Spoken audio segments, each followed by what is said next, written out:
Hungarian, I mean, like us, you don't belong here. You need to be out. This is the only picture of me from the time before what I'm going to tell you about, from before the worst events of the Holocaust. I'm about 22 years old in this picture, and as you can see, I'm very handsome. And I'm also, remember, I'm a tailor, so I'm stylish. So you'll see that I have my jacket draped over my shoulders without my hands in the sleeves, because that's what young guys like to do in Hungary in the late 1930s when they wanted to look cool.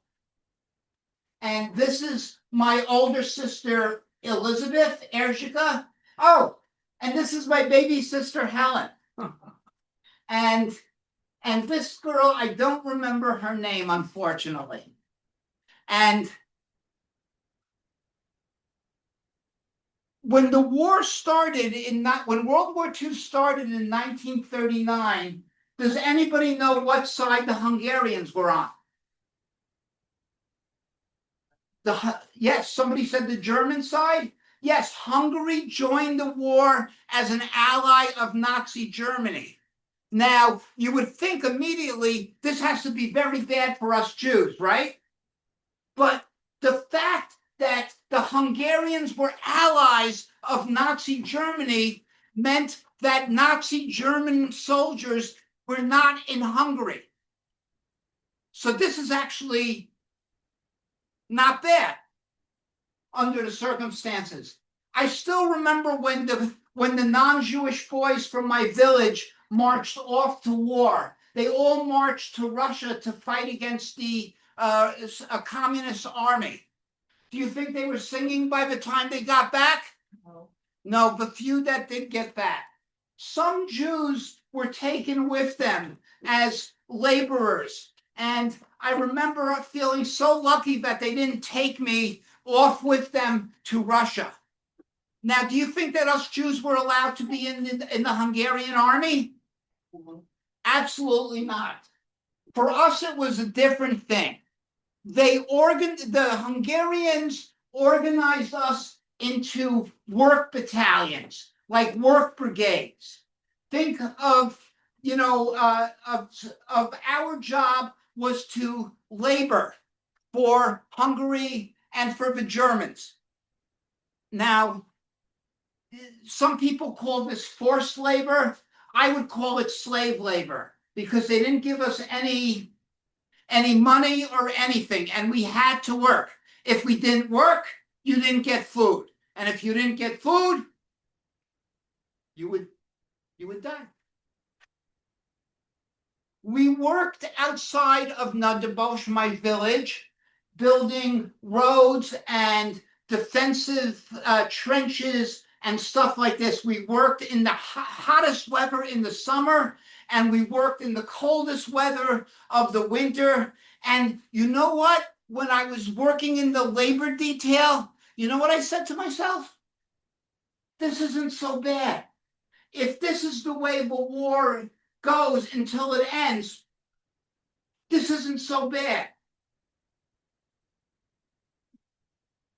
So we were guarded by Hungarians, and they were mostly kind of laid back with us. They did not beat us, at least not too much. They didn't shoot us, so they were okay, right? And again, I hope this is the way it would go, and this would be it. When we were on the work detail, remember that map I showed you of how close we were to Romania, Ukraine, and Slovakia?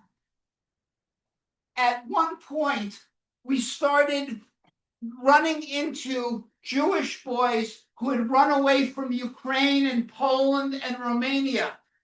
And they started to tell us stories. They were telling us stories that Jews were getting rounded up in their countries, and that the Nazis were being very brutal to Jews of all ages. They also were starting to tell me other stories some terrible stories I can't even share with you. And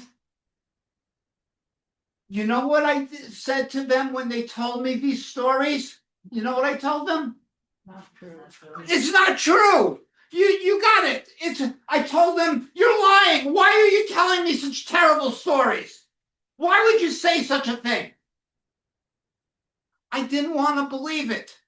And if I believed it, would anything have been any different? Could I have gone anywhere? No. Right? There was no place to go. So we worked and we slaved away and we hoped that this would be it. Was this it? No. No. So in March of 1944, for those of you who know your history, the Hungarian government, the Hungarian army was getting destroyed in Russia, and hundreds of thousands of Hungarians were getting killed there, and the Hungarians wanted out of the war. They contacted the Americans and the British, and they said, we want to give up. We want to surrender to the Americans.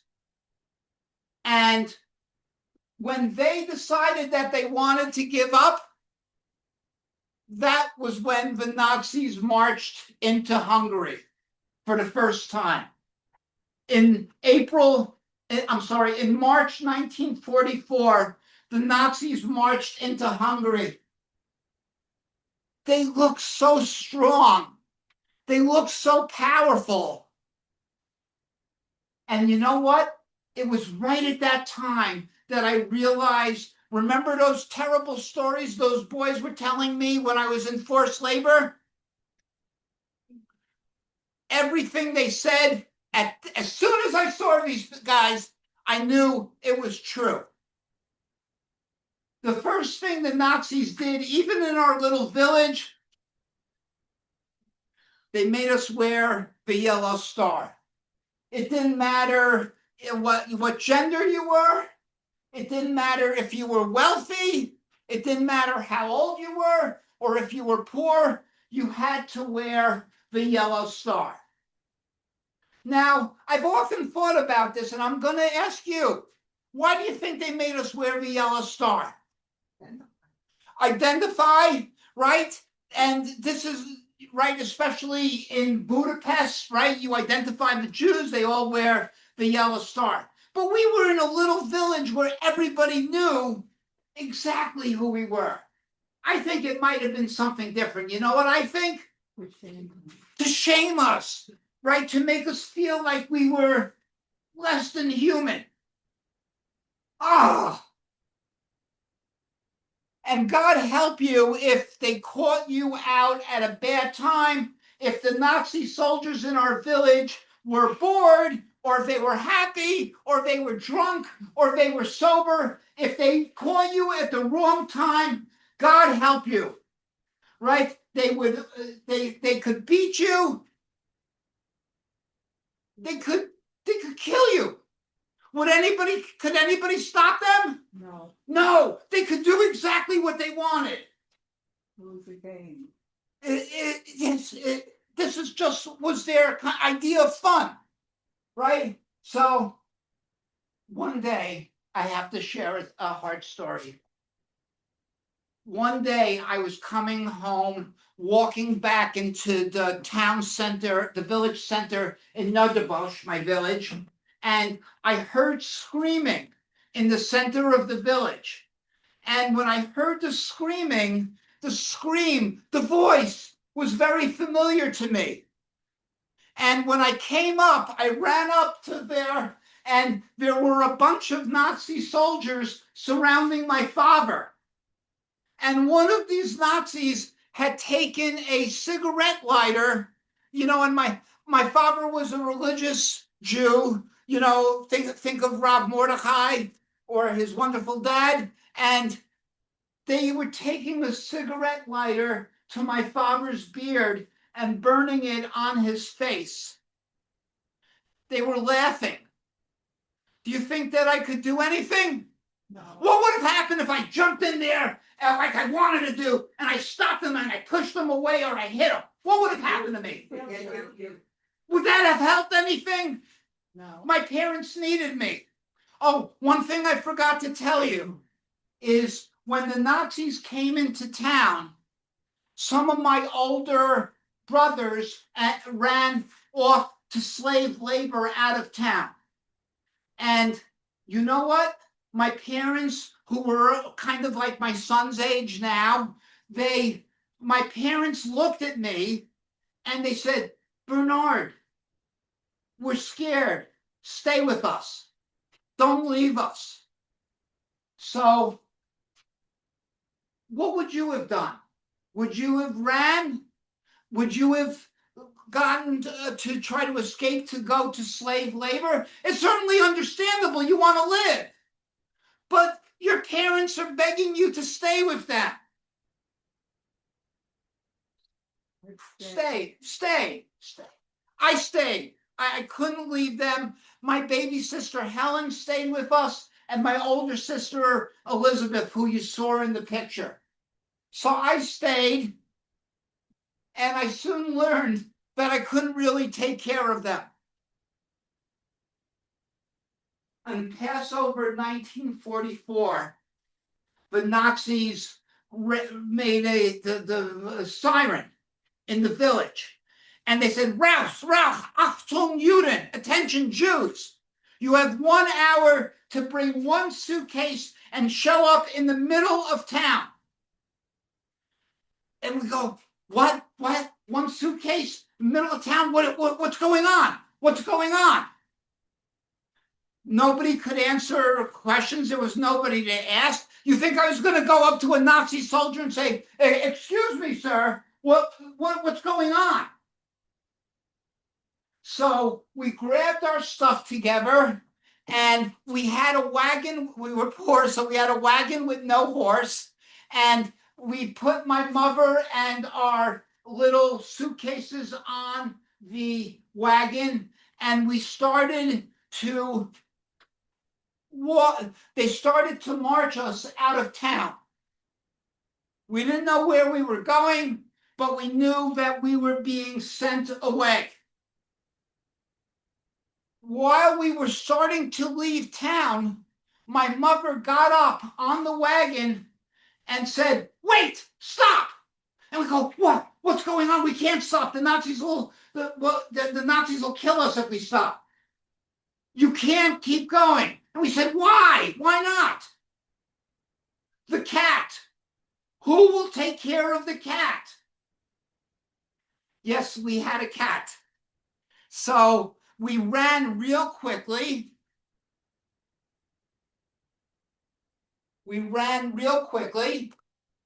And we opened the window so the cat could come in and out of the house. Then we started to march out of town. I'll never forget that last walk out of Nagydobos. All of our neighbors, our non-Jewish neighbors, were on both sides of the street watching while we were leaving the town. Some of them were crying and trying to pass us bread because they were afraid we wouldn't have anything to eat. They were very kind. And there were others, I have to tell you, who told us, you goddamn Jews, now you're going to get what you deserve.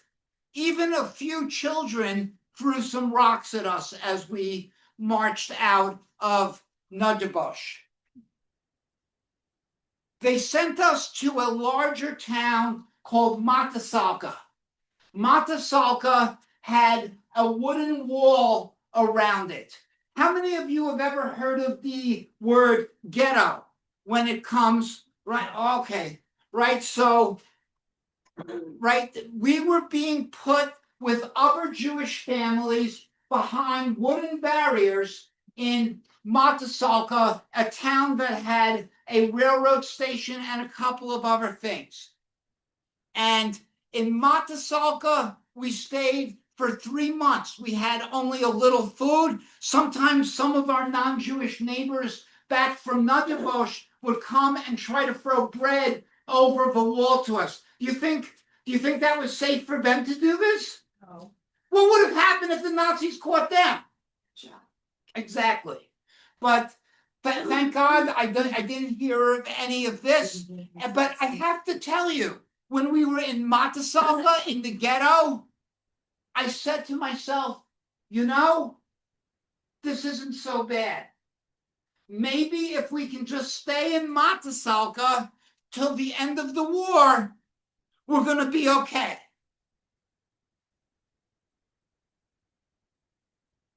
At the end of May 1944, they brought a train up to the station in Matasalka.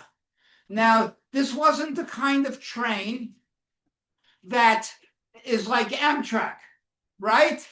What kind of train is this? Anybody? Right? It's not, these trains were not fit for human beings. And they crammed us into the train. Now, one thing I forgot to tell you, and my son, he forgot to tell you something from the start, which is for any of you who are students of history or have an interest in history, keep in mind when you're looking at these photos, think about who took the photos, right? There was no cell phones. Who took the photos and why they took the photos. Think about that. One other thing I want you to think about as we all crammed onto these cattle cars is it's the end of May, early June 1944 in Hungary. What do you think the temperature is like? In end of May, it's hot. It's very hot. And if you take a look at all of us, what are we wearing? Right? We're all wearing, why are we wearing winter coats? Oh, where's it going? Right? Because we think about this. If you don't know where you're going and you're being told you can only carry one valise, what are you going to do? Wear everything. So here we are crammed into these terrible cattle cars with our winter coats on. Do you think there's food? Do you think there's clean water? None of this. Do you think there's beds or seats or a toilet? No. It got so filthy in there. It was disgusting. Some people even died on the train. Right? They just couldn't, their bodies just couldn't deal with it. After 2 days on the train, not knowing where we're going, we stopped. We stopped at a train station in southern Poland. And it was my daughter, you know, you see this little opening in the cattle car? No. Right? This was a place where we took turns so everybody could get a little fresh air. And just then, it was my baby sister Helen's turn to get some fresh air. Now, I don't know what happened. I don't know what must have happened. But when she was at this little opening in the grate, all of a sudden we heard a rifle shot. And my sister Helen fell back into my arms dead. Somebody from the platform, I don't know if she made eye contact or what happened, but some Nazi killed her. I'm sure it's the same guy. He walks into the cattle car. We're all screaming and crying. And he says, he's smiling, and he says, what's going on here? What's happening? And then he looked and saw my sister on the floor and said, oh, I see. And then he looked at all of us and he said, if I hear one more sound out of any of you, what happened to her is going to happen to all of you. We couldn't even mourn for my sister. The next day, we arrived at this location. Anybody know where this is? Auschwitz. Okay, it's so recognizable.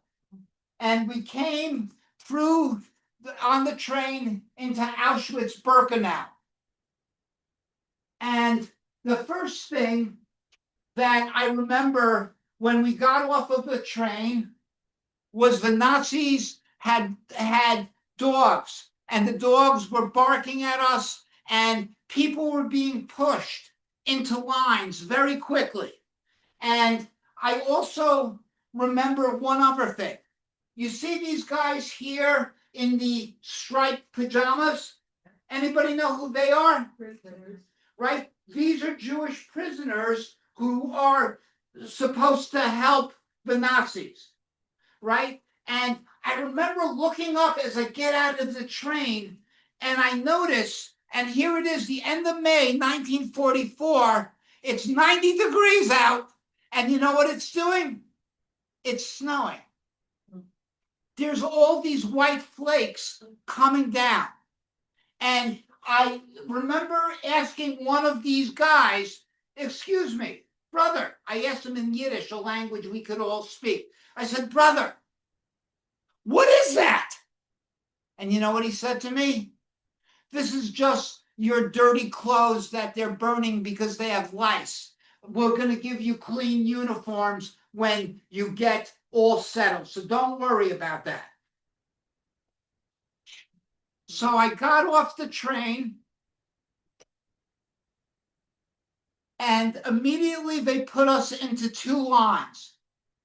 There was a line for men and a line for women and children. And all of a sudden, once we got settled into the lines, they started moving up. And at the front of the line, I saw a Nazi officer with a stick, and he's pointing two ways, left or right. As we're marching up, first of all, I didn't even have a chance to say anything to my mother. They had pushed us onto separate lines, or Elizabeth, and I would never see my mother again. I'm sorry. I know this is such a sad story. Please try. I love you all. My father loves you all. Okay. Sorry. Okay. As we started to march up, I was holding my father's hand, and my father's hand was trembling. Now, my father was not a weak man. He was a World War I veteran. He fought for the Germans. He got an Iron Cross for bravery in battle. Do you think that mattered to the Nazis? Not at all. I was holding his hand and marching and walking up very slowly. And I noticed something as I was walking up. They were pointing the young women, older women and women with children. They were pointing all those women with children to the left. They were also pointing all older men to the left. And I noticed they were pointing younger women with no children and younger men to the right. Do I understand?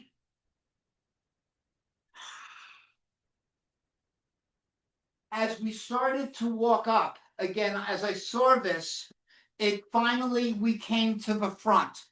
The officer in charge took one look at my father and said one word: left. He looked at me, and in perfect Hungarian, this guy, a guy who you might have heard of named Joseph Mengele,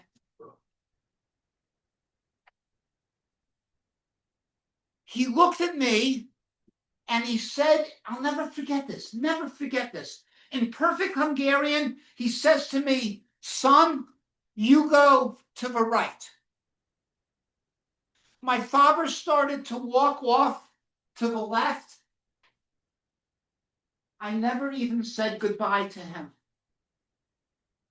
I could have went to the left with my father, but I don't know why. It was like my feet just carried me to the right. Does that make any sense? And I went to the right. I still remember the look on the faces of those people who were being sent to the left. Never forget them. Never forget their faces. All my life, I could never forget their faces. Many years later, when I was in Israel,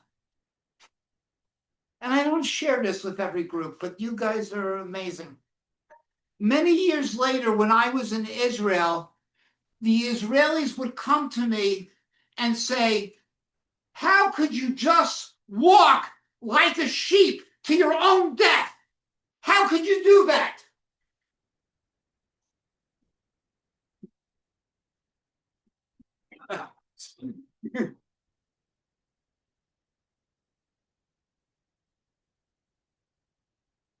It's an interesting version of Dion and the Belmont. That's all right.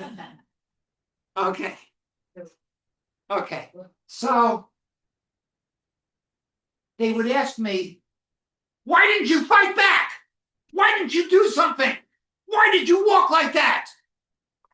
And that time, I didn't have an answer. I didn't have an answer. But later, now when I think of it, I think the mother who comforted her child, or the grandmother who tried to take care of children she didn't even know, I think that this was bravery too. I think they were heroes too. But it took many years for people to realize that. Do you know that only 1 in 5 people went to the right on most of these days? The Nazis were processing 10,000 Hungarian Jews a day, and only 1 in 5 were going to the right. Do you know what was at the left? Do I have to tell you? No. I do have a nice story to tell you here. I didn't know until later that my sister-in-law, Necha, was also in Auschwitz about this time. I didn't know her yet. I didn't know, who my wife or anything. And Necha was also in Auschwitz. And when she went through what they called the selection process, she also survived and went to the right. So they sent her to work in Auschwitz-Birkenau. But what I didn't realize, and she told me later, is that even if you survive the first selection, well, guess what? There was another, because people would get sick, they were starved, they were beaten, right? And if you got too sick, which way would you go the next time? To the left.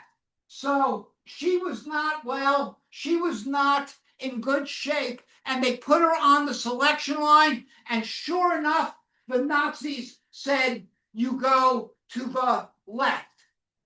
So she got on a line to go to the gas chamber, and by this time, she knew what was going on at Auschwitz, and she saw the women who had been selected to go back to work 5 feet away in a different line. Well, guess what she did? When the Nazis weren't looking, she jumped from the line going to the gas chamber to the line going back to work. Julie, there's more than 300 descendants of her living today because she refused to obey the rules. An amazing story. As for me, I was now prisoner number U for Hungary, Hungaria, 7154.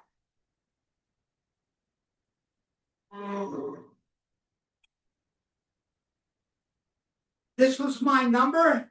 I never forgot my number my entire life. And you might be wondering, Did they give me a tattoo, which they did at Auschwitz? I never got a tattoo because I was only in Auschwitz for 1 week. And I'll tell you about that. So, thank God, I never had to carry the tattoo my entire life like other survivors of Auschwitz who did. And I think if you look at their numbers, they're consecutive. I never had the tattoo like so many others. I recently found this. This is papers of my transfer from Auschwitz to the concentration camp I'm going to next, right? And it says that I'm Jewish. It says I came into Auschwitz on May 31st, 1944. It said that my father Joseph was killed in Auschwitz, and it gives some description of my hair, my language, my eyes, and that kind of thing. Nazis kept good records, didn't they? Yeah. Isn't that amazing? No. They're killing us, and they're typing it on paper. What does that make you think about the Nazis? Did they think they were right? Yes. Oh, yeah. Did they think they were going to win? Yes. Did they think they were going to kill us all? Yeah. Well, they didn't. Museum. Exactly, because that would be all that was left of us. Somebody said it would go in a museum. They sent me to a concentration camp in Upper Austria, a camp which some of you might have heard of that's still pretty famous, called Mauthausen. Mauthausen was all men, and Mauthausen didn't have a gas chamber. But guess what? They didn't need one. In Mauthausen, we had to work in a rock quarry. And we were guarded by Nazi guards with rifles and with sticks that they could beat us. If we got too tired, what do you think would happen to us? Beaten, or what else? Or shot.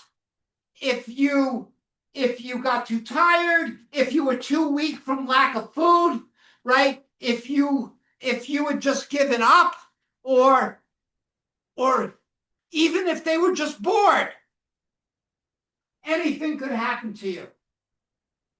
At the end of the day, listen to this. At the end of the day, at Mauthausen, just because the Nazis made us do this, we all had to walk up this huge staircase out of the rock quarry. They made us carry a rock on the back of our shoulders. I'll tell you a little bit more about the rock in a minute. And we would march 5 or 6 in a row and walk up the hill, up the stairs. On the sides were Nazi guards. Again, if you went too slow, what would happen? Shot or beaten, right? So the Nazis were on the side. I want you to think like a survivor now. The Nazis are on both sides. If you are down here ready to go up the stairs, where are you going to try to put yourself? You're thinking like survivors, right? But what do you think? Do you think that everybody wanted to be in the middle? Sometimes you'd get in the middle. Sometimes you didn't. I still remember one time a boy was next to me, and he was wearing glasses. He looked like a bright young kid, and he was carrying his rock like me. Oh, one other thing I forgot is if you were in this line and they're swinging up here, what would I try to do? Bend down. Get really low, my friends, really low. And I remember one time this young, nice boy was next to me with his rock, and he was wearing glasses, and a Nazi guard looked at him and said, "It looks like you went to college." And the boy smiled at the Nazi guard, and that's when the guard shot him. And he fell, and his rock fell. If you survived up these stairs, and made it to the top. If you dropped your rock, or if the Nazis thought that your rock was too small, it was not heavy enough, they would take you to the edge of the rock quarry to a place they called the parachute jump. This was Nazi humor. Do you think they gave anybody a parachute? No. No. As they threw him over the side. I didn't know. I guess this was the way the Nazis had humor. I was in Ebensee a month. I don't know how I survived this place. It was what they call now a killing field. In July of 1944, the Nazis decided to send me, and I forgot to tell you, there were still some boys from my village who had come with me through Auschwitz and Mauthausen, and we were now being sent to another concentration camp in the Tyrolean Alps of Austria called Ebensee. Now, Ebensee was in a beautiful area, and as you can see, Ebensee, or the surrounding area in Strasbourg, was also the location for one of my favorite movies, The Sound of Music. I love that movie, even though I recognized the scenery from my time at Ebensee. I still love that movie and all the singing. Remember the scene where Julie Andrews runs down the road after she leaves the convent? I was on that same road after I was liberated, and I was looting and stealing from people. I had pretty much no clothes on, and I was stealing food from people in order to feed myself. But I was on the same road. Can you imagine? I was on the same road as Julie Andrews. Ebensee is a beautiful town, but in 1944, there was also a concentration camp on the top of the mountain.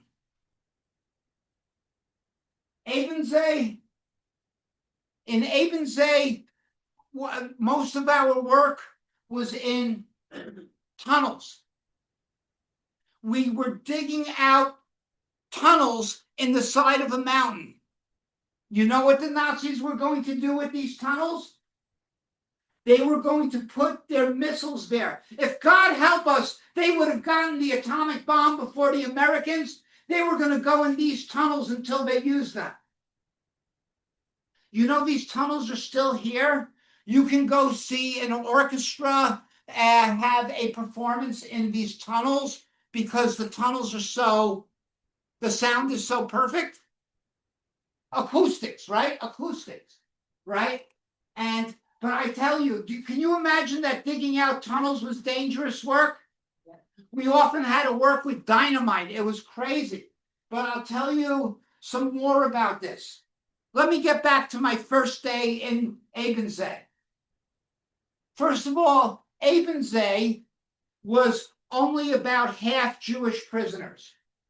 Other people who were in the camp included Italians and Spanish, religious German people, some men who were who we would now call gay, some people who were Roma, who at that time we used to call gypsies.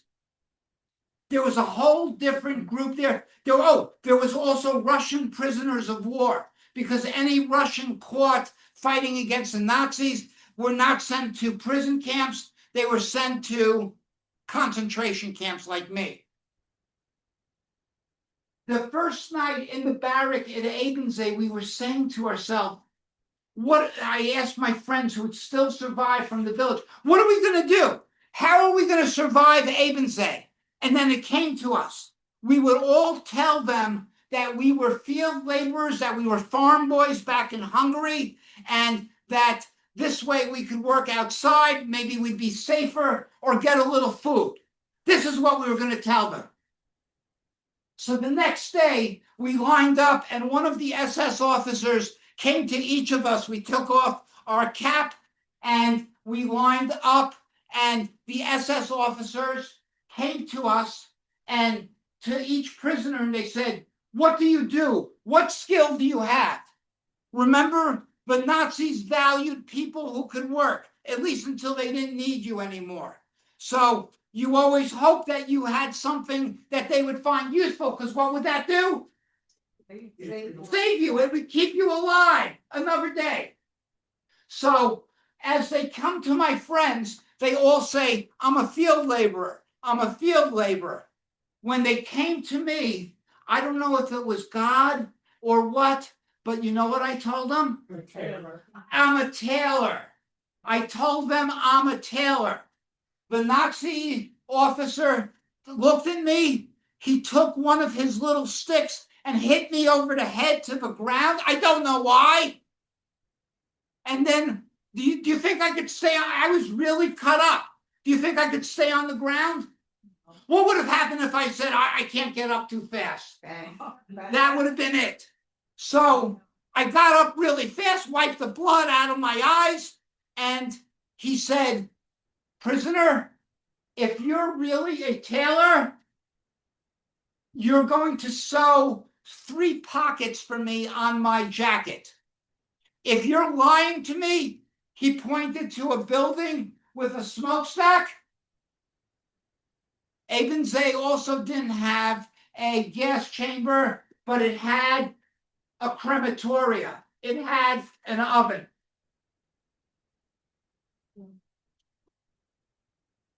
The Nazi officer, I worked on that jacket with a rusty needle and some old thread. All night I worked on that jacket.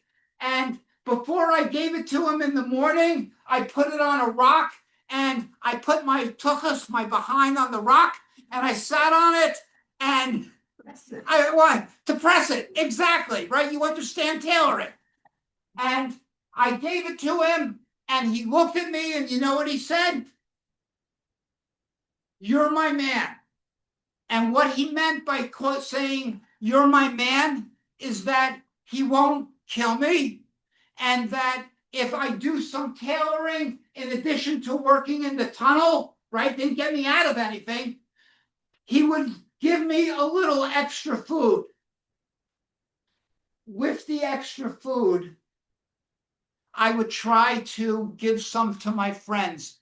I remember I had a friend named Lema, this boy from my village, who was having trouble keeping any food down. And I would bring him soup.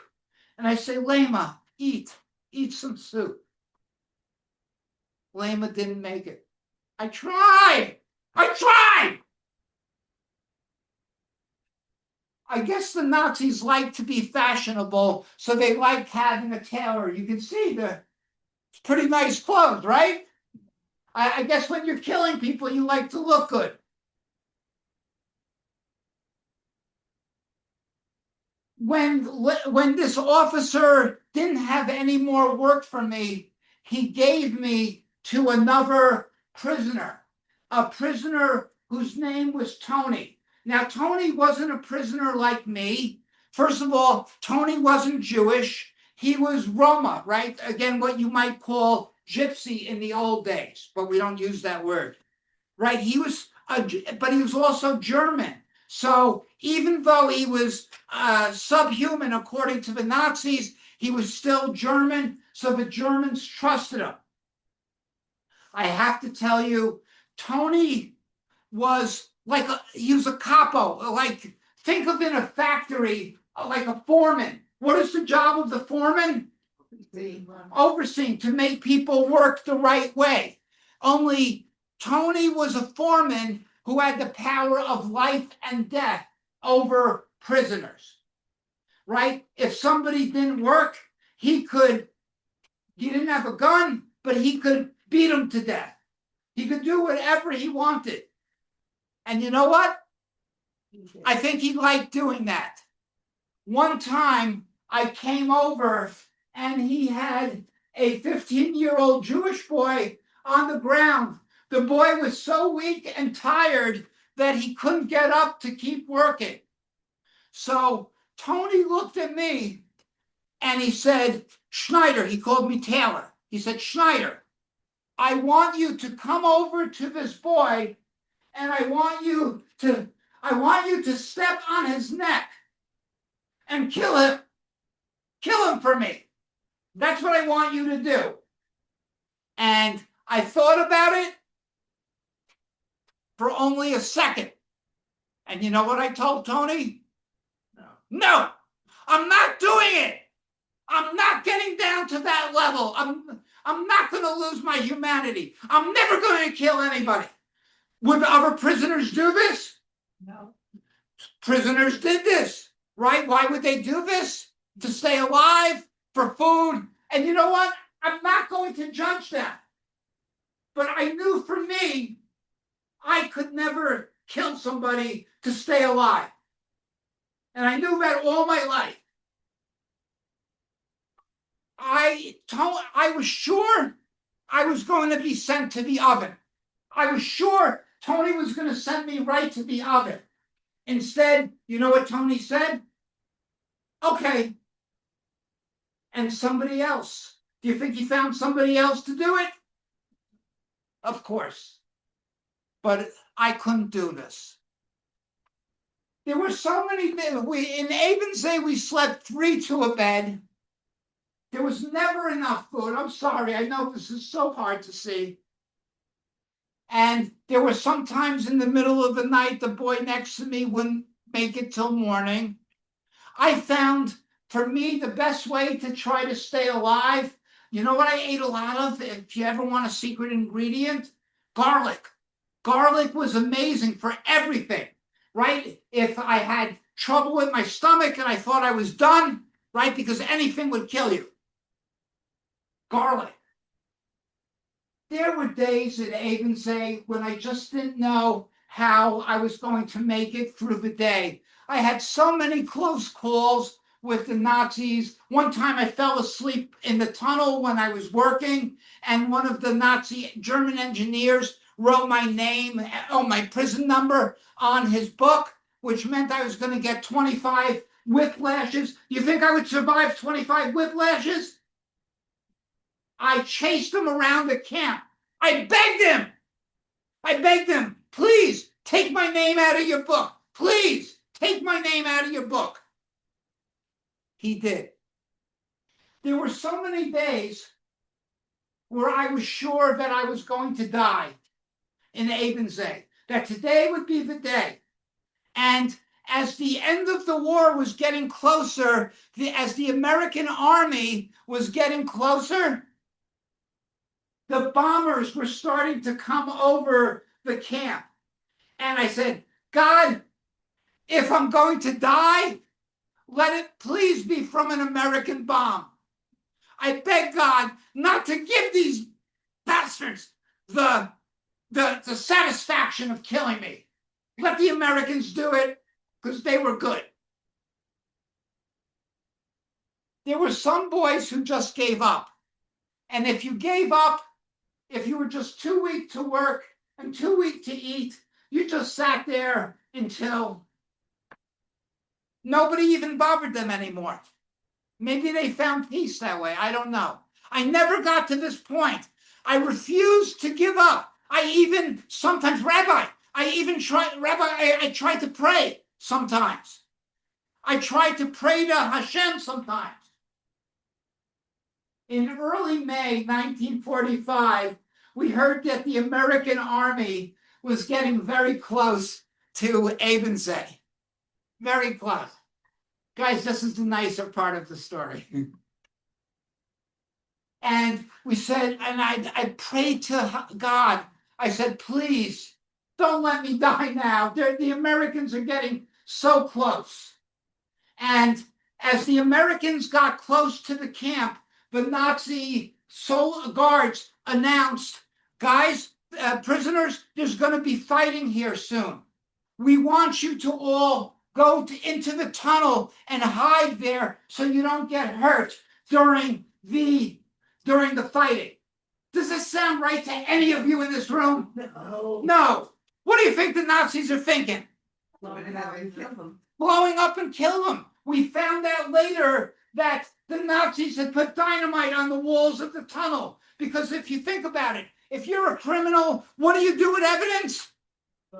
You destroy it. We were the evidence. We were the witnesses. We knew what they did. You know who told us not to go in the tunnel? A Nazi officer. Finally found humanity and said, don't go in the tunnel. If you go in the tunnel, they'll kill you. So we didn't go in the tunnel, and we waited. And on May 6, 1945, 2 American tanks from the 3rd Cavalry of the 3rd Army of George, they were called George Patton's Ghost Troopers, came to the front of the gates of Ebensee. The 2 tanks were commanded by Robert Persinger and Acton Dick Pamonte, 20-year-old boys. 20-year-old boys, sergeants in the U.S. Army, who I later had the privilege to meet in real life. And I remember Bob, I'll call him Bob. Bob jumped out of the tank. He was from Rockford, Illinois. He jumped out of the tank, and there was 1 guard left at the tank in front of the gate, 1 German guard. You know what Bob did? He grabbed the rifle out of his hand and broke it over the cannon of the tank. It was like a movie. The Americans were here. The cavalry had come. My God. When the Americans came into the camp, we were so excited. We just couldn't believe that we were still alive. Even the people who were too weak to get out of bed because they didn't have enough food in them, even they cheered. Bob would tell me a story later. Bob would tell me a story later that when he got out of his tank, him and his friend, you know what their first reaction was when they saw all of us? You know what their first reaction was? These men who had fought for 10 months after D-Day, fighting every day, losing more than 50% of all of their buddies. You know what his reaction was when he saw us prisoners? He was afraid of us. Because you know what? We didn't look human to him. We didn't look like people. Can you imagine that? Bob would, so one thing that Bob did immediately when they came, he would tell me this story later. He went to a bakery in the village of Ebensee and told the baker, basically, we want you to bake 24/7. We want you to bake bread to feed these starving prisoners. There were 16,000 of us still alive. Jews, non-Jews. I tell you, I forgot to tell you this. I saw people say the Shema when they were dying. I heard people praying to Jesus and Mary when they were dying.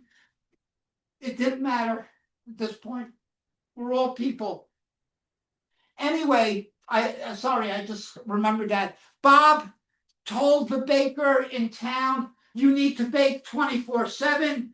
And the baker, who was a supporter of the Nazi Party, you know what he told Bob? He told him, screw you. And you know what Bob did? He said, you have 10 seconds to start baking. He aimed the cannon of the tank right at the front of the bakery. And he said, if you don't start baking in 10 seconds, I'm blowing up your damn store.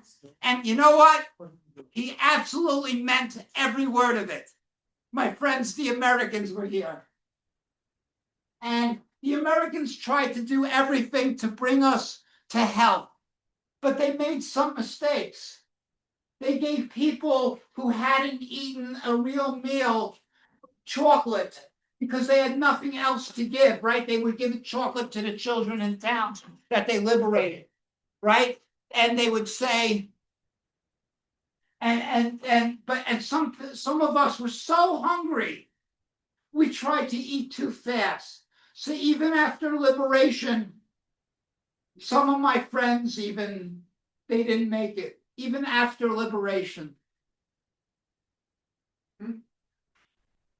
I weighed about 65, 70 pounds when I was liberated. These are pictures of other prisoners from Ebensee. You know what?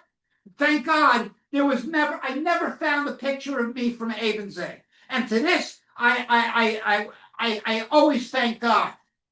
This is the most famous picture of the survivors of the Ebensee. I looked like any one of them at the time. I don't know how I could still walk. The Americans, I stayed in Ebensee for 2 months while the Americans tried to bring us to health, right? They brought in doctors and hospitals. I remember some of the American boys, they were young. Think of young, like the college students. And they liked music. They liked swing music at the time. So I remember one of the American boys, he would sing to me, "Pardon me, boys, is that the Chattanooga choo-choo? Yeah, yeah." But after 2 months at Ebensee, I decided it was time to see what was left of my home in Nagydobos. Remember Nagydobos?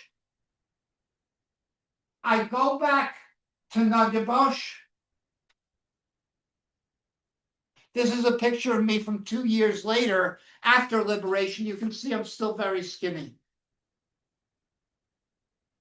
There's other stories. I go back to Nagydobos and I find a strange family living in our house. None of my Jewish neighbors came back. You know who was still there? Cat. The cat, right? The cat. The cat was still there, right? The cat was still there. And I could tell you other stories about what happens next, but I wanted to end tonight's story because there's so much more. But I wanted to end tonight's story with what happens when I got off the train near Nagydobos. There was a 17, 18-year-old girl there with pretty long brown hair. And she was handing out bread and butter sandwiches to all the survivors of the concentration camps, the few of us who came back. And she said, "Eat, eat." And you know what? She had this long, beautiful brown hair. You know what I told her? Marry me. That comes later. I told her, "I don't want any charity from you. You Hungarians weren't good to us." I thought that she wasn't Jewish because any young Jewish woman who survived the camps, what do you think they look like? Skeletons and also, right, no hair. So anyway, she convinced me to take the sandwich. I told her my whole story. She listened for hours. She found me a place to stay. I cried and told her everything. And we got separated from being refugees, but 2 years later, we would get married in Israel after writing love letters to each other. And we were together for 56 years. My friends, I want to thank you so much for listening to this very hard story and letting me share this with you.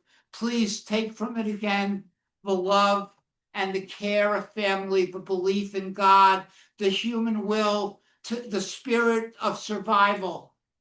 Does anybody have any questions or any thoughts? Yes, please. Name your cat. The cat, I don't remember, and I'm Arnie again, so I'll tell the story. But I will tell you about that in Hungarian, cat is Cicukam. So they would always say Cicukam, Cicukam, but that's cat. So I don't know the real name of the cat. What's the color? Is it black or white or? My father never told me. Yes. Who did take the photograph? Yes.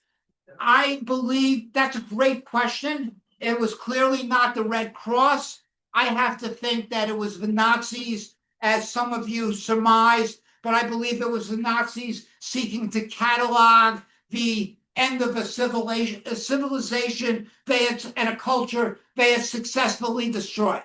They found with like the papers that you showed us of the, like, when they were taking the records and stuff.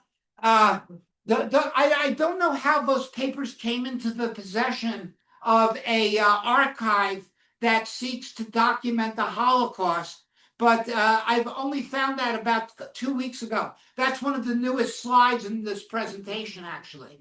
And the Nazis were very fastidious with their records.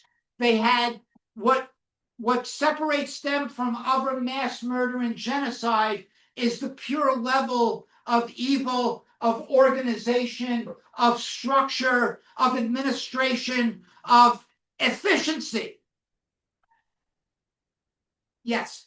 Hey, Arnie, Hey, Sam. Dad fight the war for independence?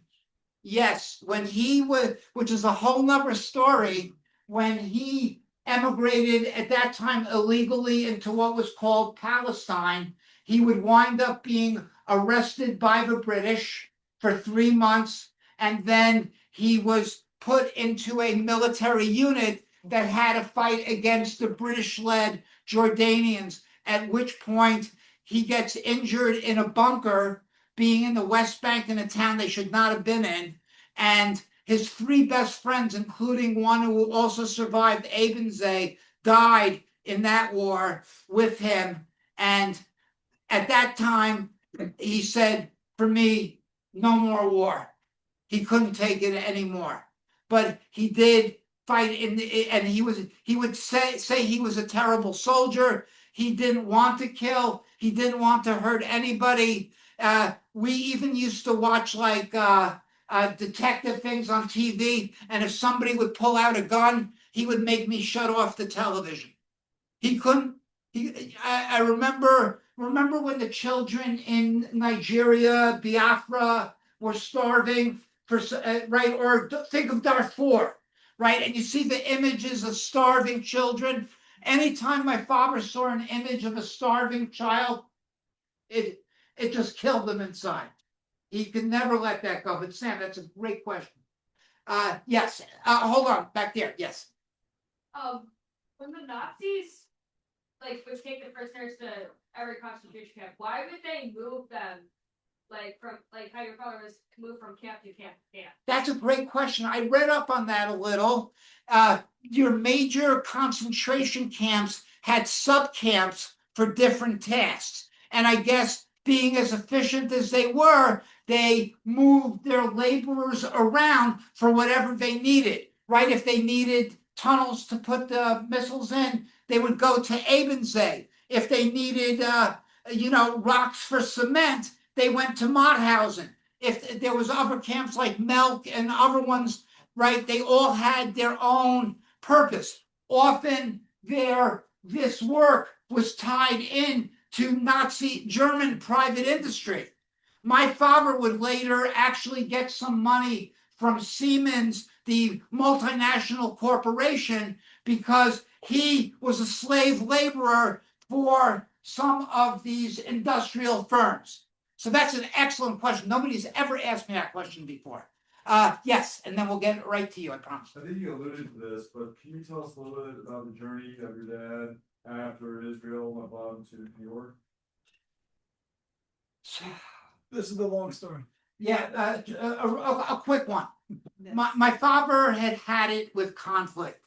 He loved Israel. He would go back to Israel many times. He would even go to a hotel in Netanya that was later bombed, at one point during the Second Intifada. I don't want to get into all of that, but for him, he couldn't take war anymore. He loved Israel, but had an open and a very clear sense that Israel would not know peace. He didn't want that for me or my brother, right? Something else happened. That's a longer story. It was very complicated. He was not happy on a socialist kibbutz. He was a tailor. They didn't need tailors. This is what he did. So, there was a lot of aspects to it. I will tell you one funny story. He's finally getting married to my mother, and they're on the kibbutz, and it's still during the War of Independence. My mother's getting ready. All the kibbutzniks got their guns. They're all nervous. Come on. Let's go to the synagogue. Come on, let's do this already. Let's do this. Right? So they all hop on the truck. My father hops on the trucks, and they roll right out of town to the synagogue. My father realizes at one point that they forgot something. What did they forget? My mother. Just wait, stop. Right? She was still busy getting ready. My friends, for the next 56 years, it would always be like this.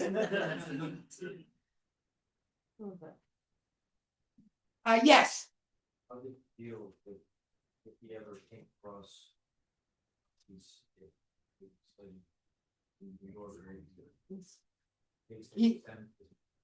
That's a great question.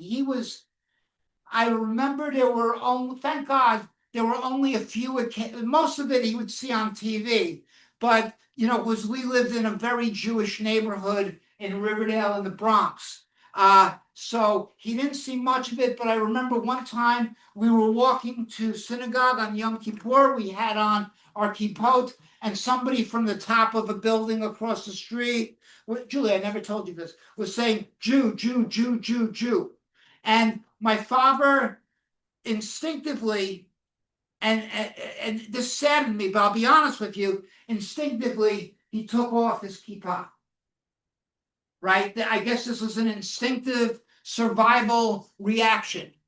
I wasn't happy. I'll be honest with you. I wasn't happy with that response. I was like, flashing them. I'm in a university. I'll be nice, but I'm flashing them and letting them know that this is bull. But this was my father's reaction to anti-Semitism, considering what he had gone through. Again, so much of what he had seen. In retrospect, it makes sense.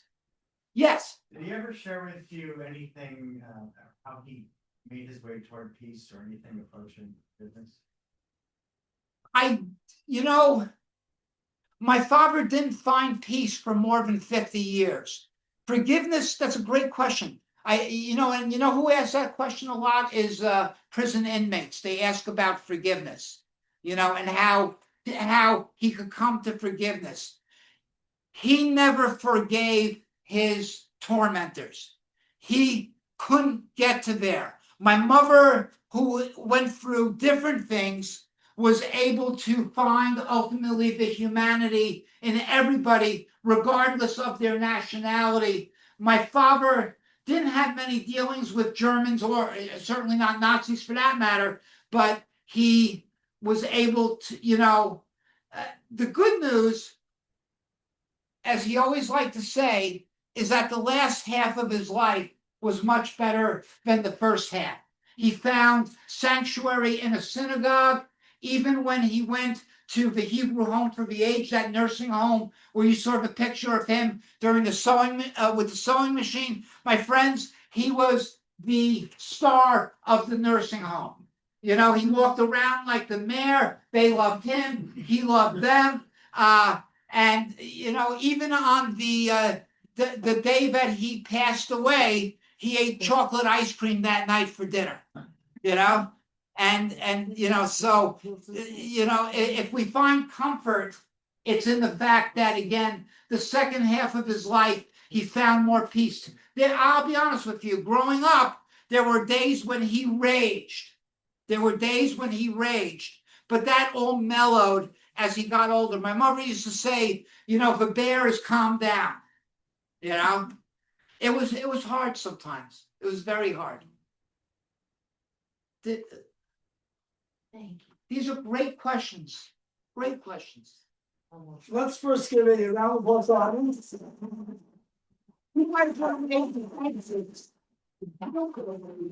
would like to plug? Any other questions? We can do it personally up in the front. Thank you for joining us. Have a wonderful evening. Keep warm. Stay warm, please, and thank you for coming out on this cold, cold night. Thank you to my students. Tell everybody, See you tomorrow. tell everybody what the book is. Oh, So, yes, Valerie, thank you, honey. So my mother wrote a transcript of their lives. She wrote it in her own, to the best of her ability. English was her third language after Hungarian and Hebrew. She gave me the manuscript and she said, I want you to publish this. And I would always say, okay, I will. And I was busy with the family and I never did it. I felt that who's going to read yet another Holocaust account, right? There's tons of them out there on the market. My daughter Sivan, who is now 21, took it upon herself to surprise me and self-published the book. She later worked with a professor to give it a Library of Congress number and get it officially registered as a book that anybody can now buy online on Barnes and Nobles. Yes. I just wanted to make a comment. Keep it to Barnes and Nobles only. It's the only way they're gonna stay in business. I think. Amazon doesn't need another book. Okay, so yeah, okay, and that's likely it's gonna stay that way. You need to like type in the title and Irene Adler, because Irene Adler is also a famous character in Sherlock Holmes stories. So if you just type in Irene Adler, you're never gonna get to this book. It also has, my mother wrote beautiful poems. A poem called The Yellow Star, a poem of tribute to her mother and to her father, who were also killed during the Holocaust. The poems are in here, as well as the story and some photos of the family. Just one thing to point out, Sivan had the presence of mind in the back to put in Hebrew. It says here, Daber elai b'chafrim, talk to me with flowers. That was my mother's favorite song from Israel. It was a love song about a guy wooing a young woman with flowers. And that was always my mother's favorite. So that's what the Hebrew in the back means. And the book is her story as well as your father. Yes, of which I've shared pretty much nothing. You know what? One thing I wanted to point out. Kind of something to leave with now that we're pretty much done. In Adense today, there are houses built on top of where the concentration camp was. People live there. My friends, in a giant graveyard that contains the remains of thousands of Christians and Jews, there are houses where people live.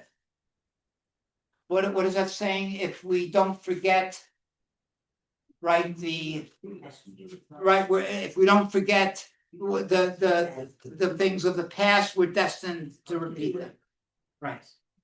My friends, again, thank you for sticking it out so late.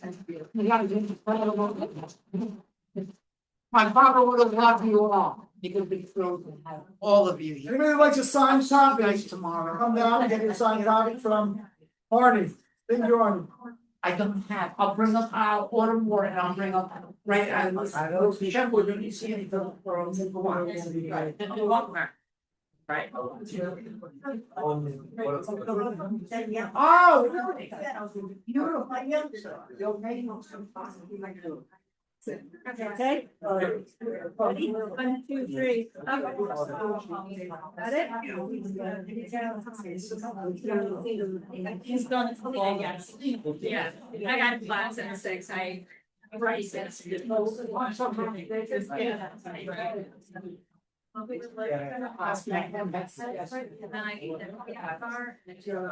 never like that. He transferred yeah. Yeah, I didn't know what either. I do like my father's. Thank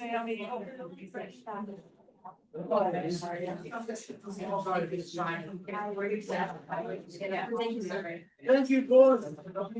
Oh, boss. You